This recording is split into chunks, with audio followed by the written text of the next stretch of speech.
She seemed weak and innocent until her tiger tattoo told the galaxy the truth. The cargo bay doors had barely opened when the insults began.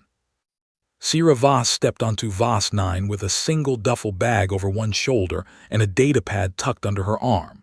She was small. She knew that. She had always known that. In a galaxy full of creatures that stood nearly 2.5 meters tall, she measured a modest 1.65 meters, and she weighed less than most of the cargo crates being dragged past her on the loading dock. The Vreth dock worker who nearly walked into her did not apologize. He looked down at her the way one might look at a piece of debris that had inconveniently rolled into a walkway. He said something in the Vreth tongue to his colleague, and they both made a sound that passed for laughter in their species. Sira smiled at them. She kept walking. The customs line at Gate 7 moved slowly. An Elari officer with pale silver eyes and an expression of polished boredom processed every arrival with the same mechanical efficiency. When Sira placed her credentials on the scanner, the officer barely glanced at them. He stamped her clearance, slid the card back, and had already moved on before Sira had even picked it up.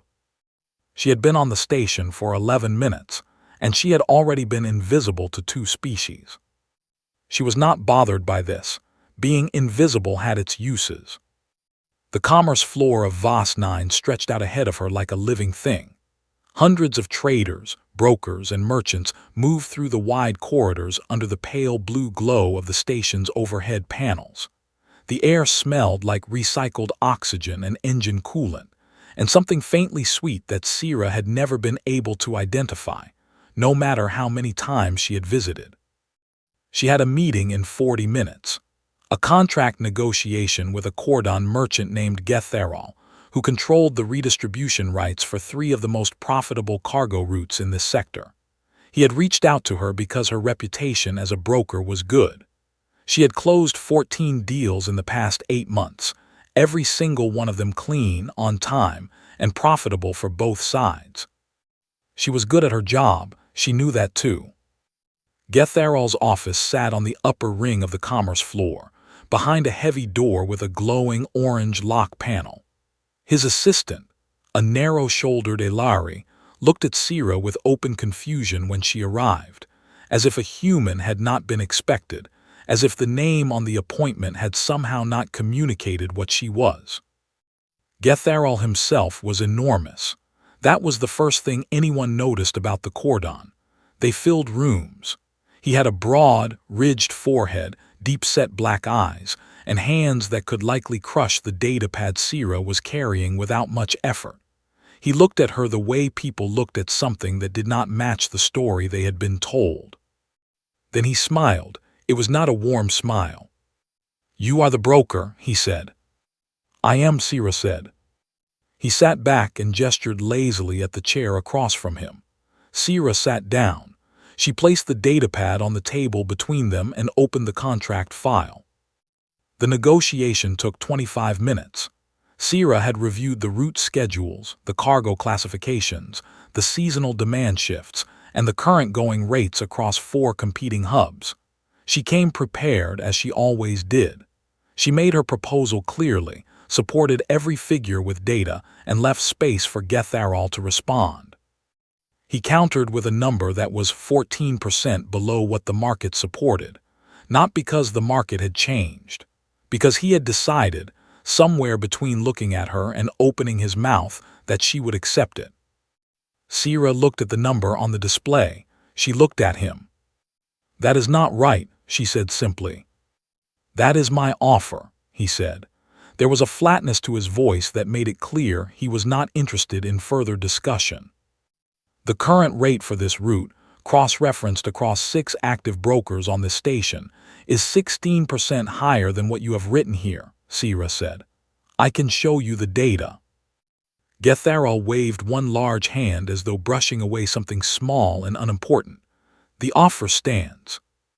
Sira did not raise her voice. She did not lean forward or shift in her seat. She closed the contract file on her datapad and stood up. "I will give you 1 cycle to correct it," she said. He looked at her for a moment, then made a short sound that might have been a laugh. He said nothing else. She walked out. In the corridor outside, a cordon station enforcer was leaning against the wall, reviewing something on a wrist panel. He was broad-shouldered, scarred along the jaw, and wore the gray and black uniform of VOS 9's private security force. His name tag read Braxall. He looked up at her as she passed. His gaze dropped briefly to her left arm, where the sleeve of her jacket had ridden up just past the wrist. He could see the edge of something there. Black ink, a line of bold, curving strokes that hinted at something larger beneath the fabric. "What is that?" he asked, not rudely, genuinely curious the way someone reaches for a word they do not know yet. Sira paused. She glanced down at her arm, then back at him. "An animal," she said, "from my home planet." Braxall tilted his head. "A livestock animal, something your people keep for food." Sira was quiet for a moment, not because she did not have an answer, because she was deciding which answer to give. "Not exactly," she said. She pulled the sleeve down, tucked her datapad under her arm, and walked on. Braxall watched her go. He looked at the spot where her arm had been. Then he looked back down the corridor at the long, busy stretch of the commerce floor, where she had already disappeared into the crowd. Something about the way she had said those two words stayed with him for the rest of the shift. He could not explain why, but something in her voice had not sounded like a person who had just been turned away from a bad deal. It had sounded like a person who had just decided something. Getherol did not wait one cycle. By the time Sira had returned to her rented quarters on the station's mid-ring, she already had a notification on her datapad. The message was from VOS 9's Commerce Authority. Her broker license had been flagged for review following a formal complaint filed by a registered cordon trading house. The complaint cited three things: irregular pricing demands, aggressive negotiation conduct, and failure to reach an agreement under standard conclave trading protocols. None of those things were true. Sira read the complaint twice, slowly, and then set the datapad down on the small desk next to the viewport. Outside, the gas giant that the station orbited glowed in wide bands of amber and rust. She had always found it beautiful, in the way that large, indifferent things could be beautiful. It did not care about her license. It did not care about Getherol or his complaint or the political connections he had spent years building inside VOS 9's administration. She picked the datapad back up. She had work to do.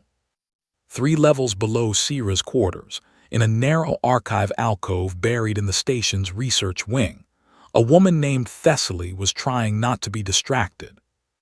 Thessaly was Elari, which meant she was gifted with the kind of precise, long-range memory that most other species considered almost unfair. She had been a data broker and cultural archivist for 22 years. She had filed records on hundreds of species, dozens of political shifts, and more contract disputes than she could count without actually counting. She had not intended to look up the human file. She had been passing through the commerce floor that afternoon when she saw the small human woman walk out of Getherol's office with a datapad under her arm and an expression that Thessaly had never seen before. Not on a human. Not on anything that had just been offered a lowball contract by a cordon trading house and refused it. Most species showed some form of distress in those situations. Frustration, agitation, withdrawal. Humans especially were known for emotional volatility. The Conclave's official assessment said so clearly. But this human's face had been perfectly still, not blank, still. There was a difference. Blank was nothing. Still was something held very carefully in place. So Thessaly had gone back to her archive alcove, pulled up the Conclave Xenobiology database, and opened the file on humanity. It was thin. Embarrassingly, almost insultingly thin for a species that had been part of the Conclave network for 30 years. The assessment had been completed in year 1 of human contact. The evaluating team had spent 4 months observing a mid-sized human settlement on the eastern coast of their primary continent. They had noted the soft body structure, the limited physical strength compared to most conclave species, the apparent dependency on tools and technology, and the high frequency of what the report called emotional episodes. Threat level minimal. Thessaly read the summary twice, then she went looking for older records. What she found had not been filed under the official conclave system.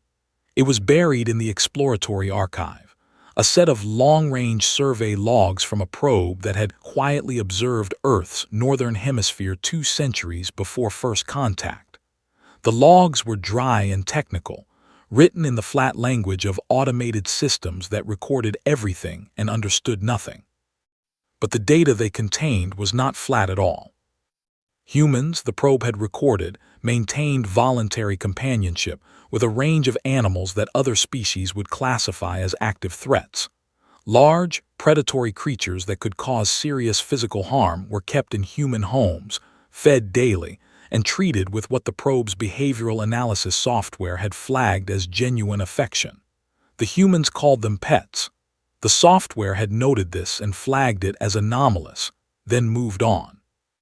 Thessaly did not move on. She pulled the biological file next. Human endurance data. Running distances completed voluntarily during events the humans called races, for no survival purpose whatsoever. Distances that would push most conclave species into total physical shutdown. The humans had crowds watching. They cheered each other forward. Some of them wept when they crossed the finish line. She pulled the medical file. Human response under combat and survival stress. The results were strange. Most species, when subjected to serious physical injury, experienced a shutting down of complex thought as the nervous system redirected its resources. Humans did the opposite. Certain hormonal responses during high-threat situations appeared to sharpen human cognitive function, accelerate reaction time, and in some documented cases produce a near-complete suspension of pain response. They did not slow down when they were hurt. They moved faster. Thessaly sat back in her chair. Through the thin wall of her archive alcove, she could hear the low hum of the station's ventilation system. She looked at the long, scrolling column of human biological data and thought about the woman on the commerce floor.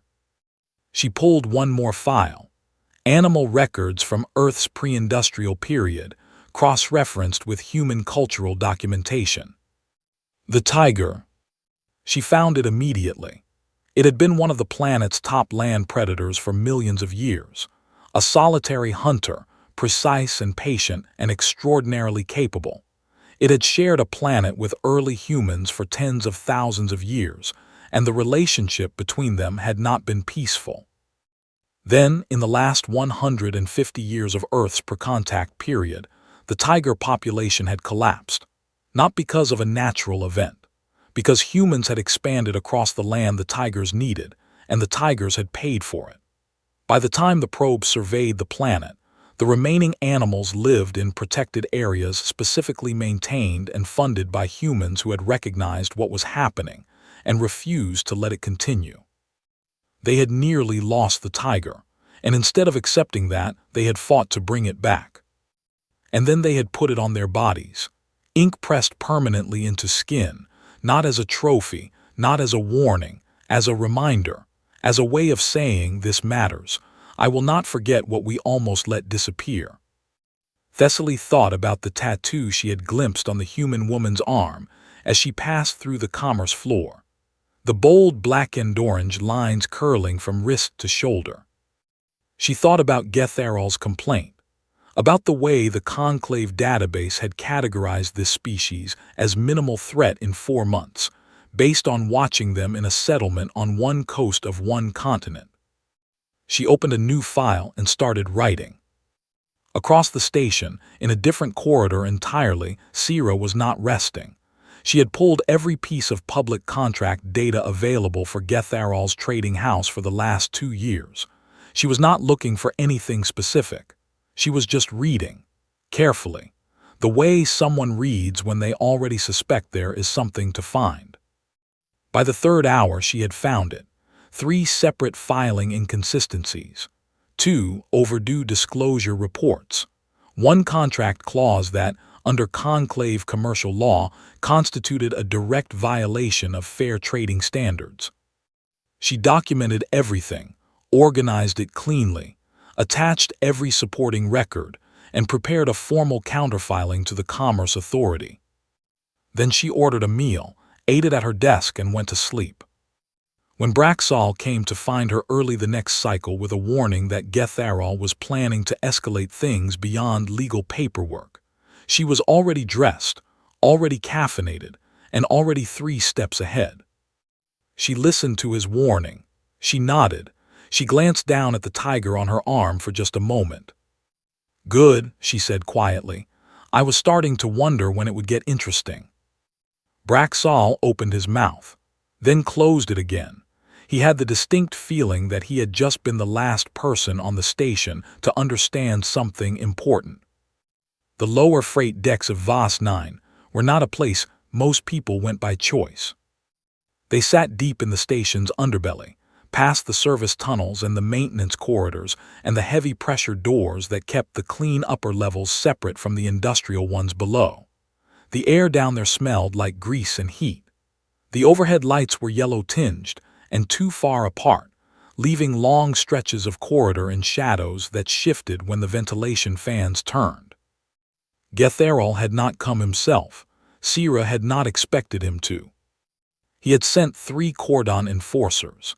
She saw them the moment she turned into the freight corridor, right where the message through an intermediary had directed her to attend what had been described as a conflict resolution meeting. She had known what the meeting was before she arrived. She had come anyway. The 3 enforcers were large, even by cordon standards. The one in the center stood nearly 2.5 meters tall, with a reinforced chest beneath his jacket and arms that were roughly the width of Sira's torso. The 2 flanking him were no smaller. They spread out slowly as she approached, covering the width of the corridor with practiced ease. This was not their first meeting of this kind. The one in the center spoke first. "You are going to withdraw your counterfiling," he said. "You are going to contact the Commerce Authority and tell them you made an error. Then you are going to leave VOS 9. Sira stopped walking. She stood in the middle of the corridor with her hands at her sides and looked at all 3 of them in turn. "I appreciate the directness," she said. "That is actually one thing I genuinely respect about the cordon." None of them smiled. The center enforcer took 1 step forward. He was close enough now that his shadow covered her completely. "This is not a negotiation," he said. "No," Sira agreed, "it is not." She had been in difficult situations before. That was not a special thing about her. It was a human thing. Humans had evolved on a world that had spent millions of years trying to remove them from it, and they had developed, somewhere deep in the architecture of their nervous system, a response to immediate threat that did not work the way most species expected. It did not freeze her. It did not scatter her thoughts. It focused everything. Every sense sharpened. Every detail became precise and close and clear, even the things sitting at the edge of the corridor's shadow. She saw the pressure valve on the wall to her left. She saw the cargo strap hanging loose from an overhead rack, its free end dangling at roughly chest height. She saw the uneven floor seam 3 steps back, where the deck plating had been repaired and sat slightly raised. She saw everything. The enforcer on her right moved first. What happened next was not graceful. It was not clean. But it was fast, and it was completely effective, and it told anyone watching something important about what a human being could do when every part of them was fully awake and fully engaged. She stepped into the movement instead of away from it, which the enforcer had not expected. She dropped her weight and drove her shoulder into the inside of his reach, redirecting his momentum past her and into the corridor wall. His own size worked against him. She was already moving before he had recovered. The cargo strap came off the rack in one pull. She used it on the second enforcer as he came in from the left, looping it around his leading arm and using the length to break his balance before he could bring his full strength forward. He outweighed her significantly. It did not matter. Weight was entirely irrelevant when balance was already gone. The third enforcer, the one in the center, was the most careful. He had watched the first two and had stopped. He was recalibrating. Sierra could see it in the way his weight shifted back slightly, reassessing. She gave him 1 second, then she moved. She went low and fast, not directly at him, but toward the floor seam she had noted earlier, using it as a pivot point to shift her angle sharply. He turned to follow, and she used the pressure valve handle on the wall to push off and redirect again, coming in behind his reach where he had no leverage. It took another 30 seconds. At the end of those 30 seconds, all 3 cordon enforcers were on the floor. 2 were winded. 1 had a sprained wrist from the cargo strap. None were seriously hurt. Sierra had been deliberate about that, not out of softness but out of practicality. Witnesses who could speak were far more useful than ones who could not. She stood in the center of the corridor and pulled out her datapad. She opened the recording application she had activated before entering the corridor. Every second of the encounter had been logged with a timestamp and location data, already synced to the station's external server.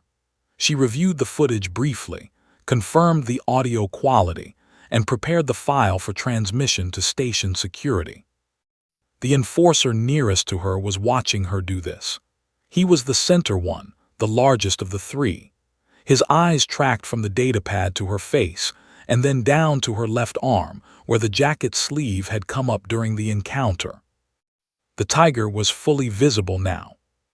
Black and bold against her skin, it stretched from her wrist all the way up past her elbow. The muscular shoulders and broad face of the animal captured in ink with a detail that made it look, in the yellow freight deck light, almost as if it were breathing. The enforcer stared at it, then he looked back at her face. "What are you?" he said. His voice was rough and genuinely confused. Sierra crouched down until she was at his eye level. She did not do it to intimidate him. She did it because she was about to say something, and she wanted to say it clearly. "I am human," she said. "My species named ourselves after the idea of being human. We thought that was worth making into its own word." She stood back up. She contacted station security directly, reported the attempted intimidation with full evidence attached, and requested a medical team for 3 cordon individuals with minor injuries in Corridor 17 of the lower freight deck. Then she walked to the far end of the corridor and sat on a cargo crate to wait. She looked at the tiger on her arm. In the yellow light, it looked exactly like what it was. An animal that had endured for millions of years on a difficult planet.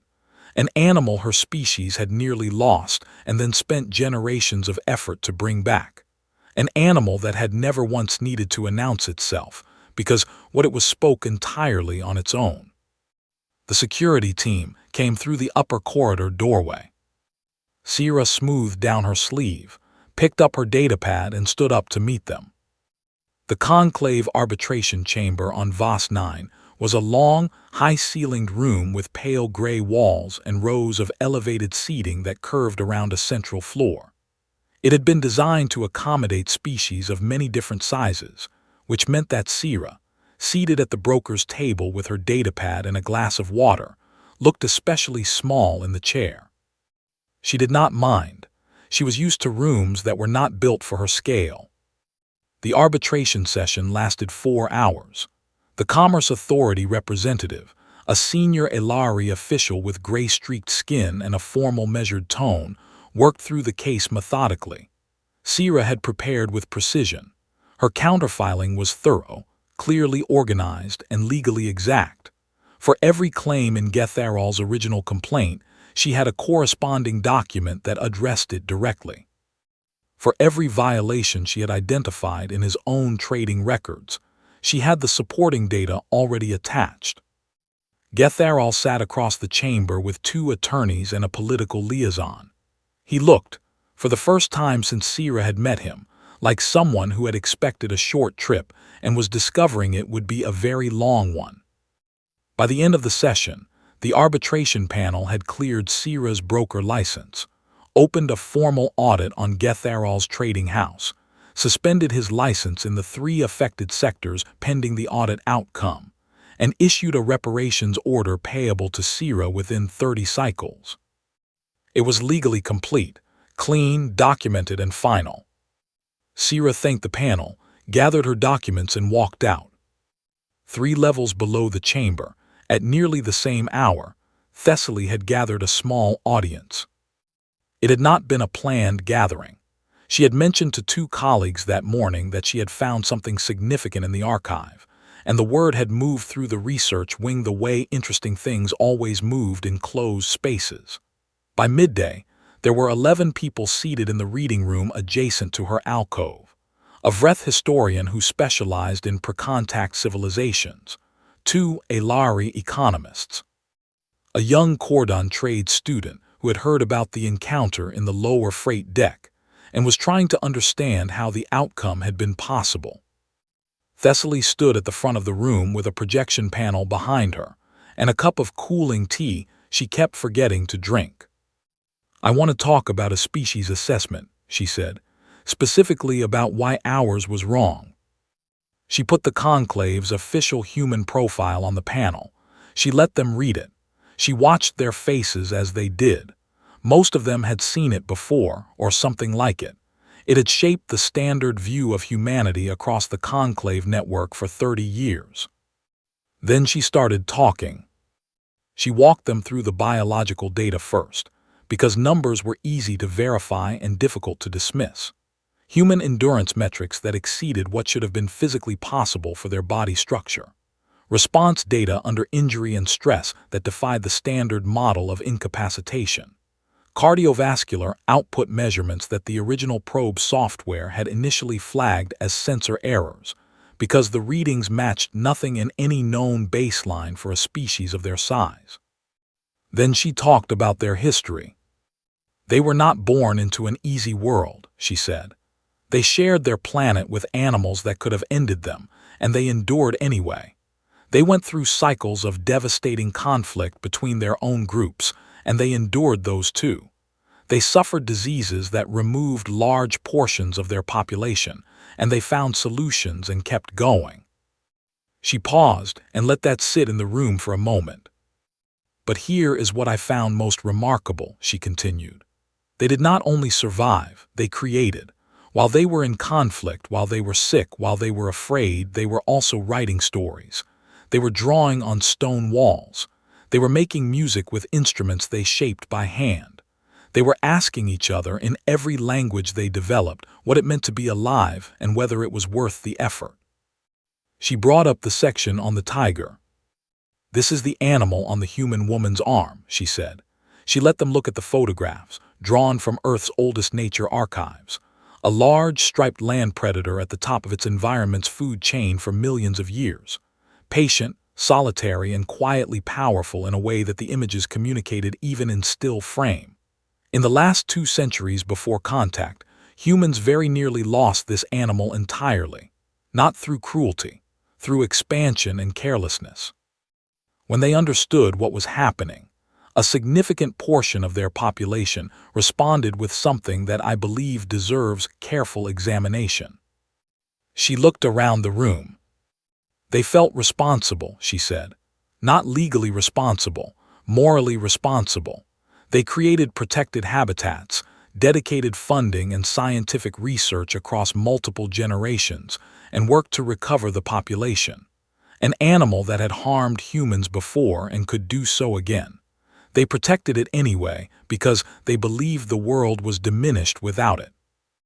And then," she said, "they carried it on their bodies permanently, ink pressed into skin that cannot be removed, not as a display of power, not as a warning to others, as a personal act of memory, so they would never stop knowing what had almost been lost." The room was very quiet. The conclave assessed humanity as minimal threat because an evaluating team watched them in one settlement for 4 months, Thessaly said. They saw small, soft-bodied beings who mourned their dead and argued in public and needed tools for most tasks. They concluded that this was the complete picture. She closed the projection panel. "We did not ask the right questions," she said. "We looked at the surface and assumed we had seen the depth." On the station's upper observation deck, far from the reading room, Sira stood at the viewport with her hands resting in her jacket pockets. She held a photograph, small and printed on actual paper, the way her grandmother had always preferred. It showed a tiger standing in long golden grass in late afternoon light, inside a wildlife reserve on Earth. Her grandmother had worked at that reserve for 19 years, helping to run the recovery program. She had sent Sira this photograph when Sira was 7 years old, with a note on the back that said simply, "Look what we saved." Sira looked at it for a long time. Then she folded it carefully and put it back in her inside pocket, close to her ribs. She looked at her reflection in the viewport glass. Behind it, the amber gas giant rolled its slow, ancient path through the dark. Beyond the station and the trade routes and the political systems of the conclave, there was a planet with grass and rain, and tigers walking through reserves maintained by people who had decided that some things were worth every effort it took to protect them. She touched the ink on her arm once lightly, through her sleeve. Then she went back inside to prepare tomorrow's contracts. Word traveled fast on VOS 9. Not through official channels. Those moved slowly and were written in language that almost no one read voluntarily. Word traveled the way it always had on stations like this one, through service corridors and food dispensaries, and late-shift conversations between traders who had heard something from someone who had heard it from someone else. What the word said was this: a human broker had arrived on the station, been offered a dishonest contract by a cordon trading house, declined it, been reported to the Commerce Authority, and then, over the course of a single station cycle, had dismantled the entire legal and financial standing of that trading house using nothing but public records and a precise understanding of conclave contract law. And that was before anyone reached the part about the lower freight deck. By the time the story had completed 2 circuits around the commerce floor, certain details had grown in the retelling. Sira ignored those. Exaggeration was what people did with stories that surprised them. It was, she thought, a very human habit. She was oddly pleased to see it spread across species. The mood on the station had shifted in a way that was not simple to name. It was not fear. It was not open hostility. It was closer to the particular feeling a room gets when someone realizes that the person they had been casually overlooking had been paying close and careful attention the entire time. Traders who passed Sira in the corridors now met her eyes. That was new. Small gestures easy to miss, but Sira missed very little. On the 4th day after the arbitration ruling, Braxall found her in the station's lower canteen, seated at a corner table with a meal and a datapad. He asked if he could sit. She gestured at the chair across from her without looking up. He sat. For a moment, neither of them spoke. Braxall was not a being who found silence uncomfortable. Sira was not either. They sat across from each other with that silence between them, and it was a reasonably honest silence. Then Braxall said, "Why do you hide what you are?" Sira looked up from her meal. She tilted her head slightly. "I do not," she said. "You allowed them to believe you were harmless." "I am harmless," she said. "When people act right, I am genuinely and completely harmless. I broker deals. I share meals. I keep my word and I expect others to keep theirs." She paused. "Humans love sharing food, by the way. It is one of the ways we say we trust someone. I would offer you something now, but I was not sure if you would appreciate the gesture." Braxall looked at the table. Then, after a moment, he reached across and took a piece of bread from the edge of her tray. Sira smiled. It was a real one. "I only become something else," she continued, "when someone decides to make me. That is not hiding. That is simply how the 2 parts of me exist in the same space. Most of the time, only one of them is needed." Braxall chewed the bread slowly. He looked at her arm. The sleeve had been pushed back slightly and the tiger was visible from the wrist upward, black and detailed against her skin. "This animal," he said, "it was the same way." Sira's eyes moved to his face with a new kind of attention. "It did not announce itself to everything it passed," Braxall said carefully, choosing his words with the deliberate weight of someone translating from a private language. "It moved through its world without making a display. It was only dangerous when a situation required it to be." He paused. "And when it was, the announcement was not necessary. The outcome said everything that needed to be said." Sira said nothing for a long moment. She looked at the tiger on her arm. Then she looked back at him, and the smile she gave him was warm and wide and carried, just at its edges, something that was not quite sharp but was not entirely soft either. "Now you are asking the right questions," she said. Braxall held that sentence in his mind. He turned it over carefully, the way one handles something that is light but unexpectedly significant. He stood to leave, then he stopped. "The Cordon have a word," he said, "for someone whose strength is not visible from the outside. It translates roughly as, the one the ground has always known about but the sky has not yet noticed." He looked at her steadily. "We do not give that word to those outside our people. We do not give it often at all." He held her gaze for one more moment. "I will use it for you when I tell this story." He left without waiting for her response. Sira sat alone with her meal and her datapad and the tiger on her arm, and she was quiet for a long time after he was gone. 3 weeks later, Thessaly submitted her completed research to the Conclave Academic Network. It was 37 pages, thoroughly cited and written in the careful dry language that academic submissions required. The title was plain, a corrected profile on the nature of human beings. It did not stay quiet for long. Within 10 days it had been accessed by researchers, military analysts, diplomatic offices, and trade guilds across 17 conclave member systems. It was discussed in academic forums and station lounges and closed-door briefings in offices whose names were not on any public directory. Some who read it found it alarming. Some found it deeply fascinating. A few found it embarrassing, particularly those whose names appeared on the original 4-month assessment filed 30 years prior. A Vreth military analyst sent a short internal memo to his commanding office that contained 3 words: reassess, reassess now.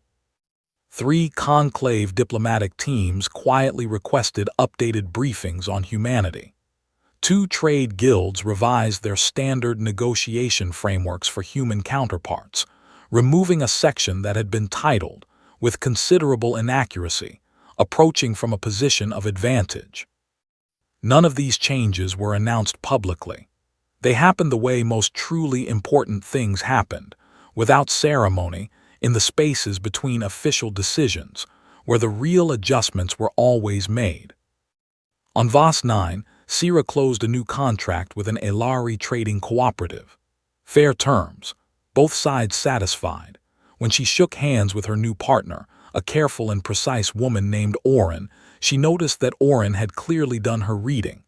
The way she had structured the negotiation, the way she matched Sira figure for figure, the measured respect she brought to every exchange. She had not arrived to take advantage of a small, soft-bodied human. She had come to trade with someone she had already decided to treat as an equal. Sira appreciated that more than she showed. When the paperwork was signed and the meeting was closing, Oren looked at the tattoo, not rudely, with the quiet interest of someone who now understood, at least in part, what she was looking at. "It is beautiful," Oren said. "Yes," Sira said. She looked at it herself for a moment, the way she sometimes did, as if checking that it was still there. "It was nearly gone once. We almost lost it entirely." "But you did not," Oren said. "No," Sira said, "we did not." She picked up her datapad and walked out into the wide, busy corridor of the commerce floor, where 100 different species moved and traded and argued and negotiated under the pale blue glow of the overhead panels. She walked among them the way she always had, unhurried, attentive, smiling at the ones who met her eyes, which was far more of them now than it had been 1 week ago.